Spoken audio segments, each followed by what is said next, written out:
2,000 years later.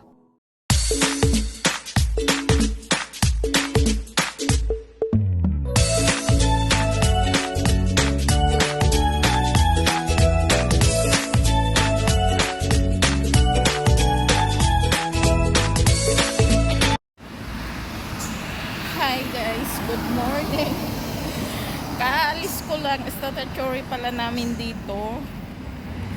Mag-hiking sana kami ng yung kakilala ko dyan sa bundok sa likod sa amin. Kaso nga, malaki yung sugat ng paa ko kasi hindi ko talaga kahit mag-iingat ka, hindi talaga maiwasan na ganun ang mangyari. Yung paa ko is natusok ng kabelya. Yung kabelya ng haloplex, yun ang natusok yung paa ko. Kaya baka hindi ko kakayanin umakyat doon kasi nga ngayon nga lang yung paa ko na natatouch kasi siya sa sandals, parang nagkumpi yung konti, pero nasalamat na lang ako na hindi siya namaga kasi nga may gamot ako doon sa bahay na pang talaga siya, pang sugat, yung nasugatan ka, cream. Salamat talaga na mayroon akong cream para sa sugat.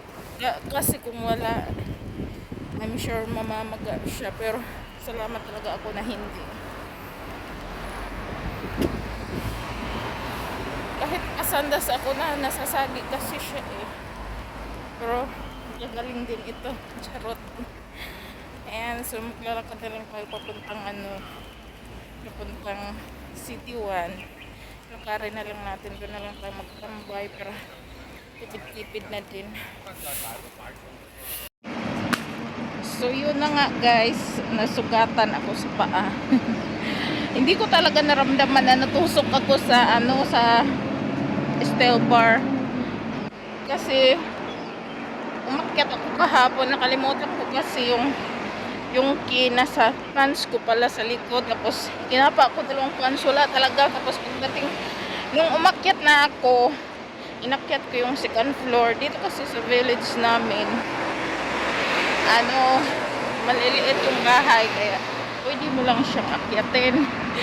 Yung kasi nakita ko yung among lalaki, nakalimutan ko na kasi yung susi ko dala nung last month, tapos inakyat niya, tapos yun easy lang pala, kaya yung nasa lupa pa ako, yung sa nandoon yung kabilya, hindi ko pala napansin, kaya nagulat na lang ako, may dugo na yung paa ko, hindi ko talaga napansin na may kabilya siya.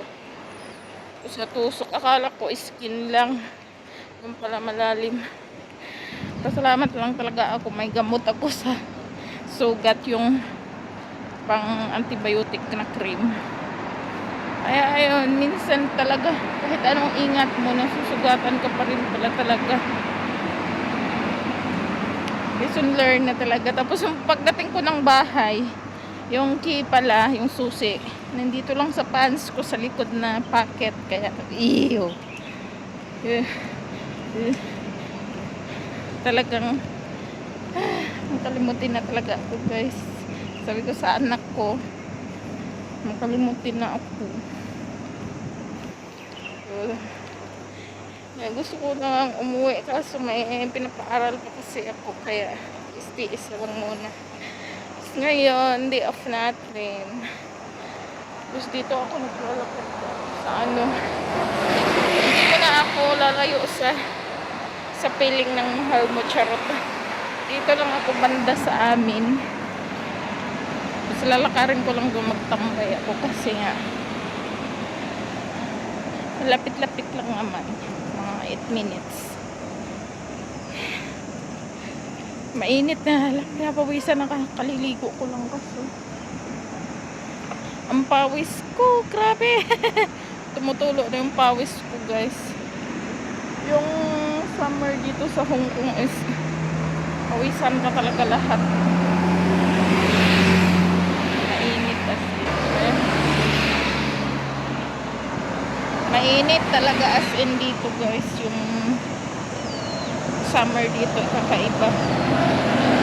Sa atin, sa Pilipinas, mainit naman, pero sa amin, paggabi, malamig sa bundok. Ayan, dito ho. Ayan. Ito yung view dito sa amin. Ayan, sa bundok ng Makiling. Sa bundok kasi kami nakatira, guys. Dito yung tirahan ng amo ko sa bundok. Pero malapit na kaming maglipat. Isang buwan na lang maglipat na kami. So magiging busy na ako sa next month. July na kasi ngayon, July 1. Next month is maglipat na kami. Ay isang buwan na lang kami dito sa bundok. Excited na din ako sa magiging lilipatan namin na lugar kasi nga may explore ko na naman. Kaya dito daming nangangagat kasi maraming kahoy, bundok as in.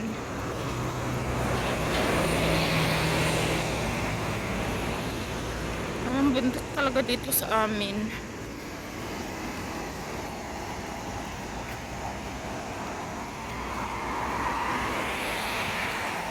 Maraming kahoy-kahoy.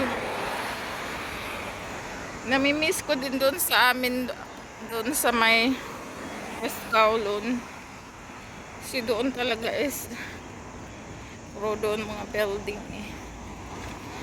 Tsaka convenient doon pag sumakay ka MTR, nasa baba mo lang.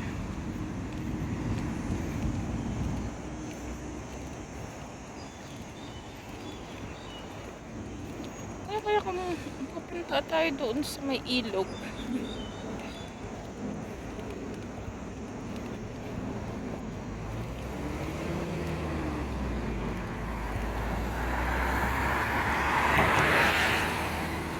Ayan guys, ilog na yan dyan. Ilog na maraming isda, parang dagat. Charot. What? Ay, iyan ay ilog.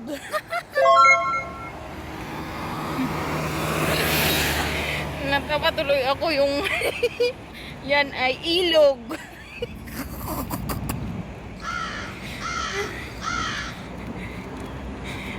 May naalala tuloy ako na si dagat. Yan ay ilog. Hi guys, yan ay ilog. Maraming isda pa naman dito na sa ilog na to. Ilog na parang dagat.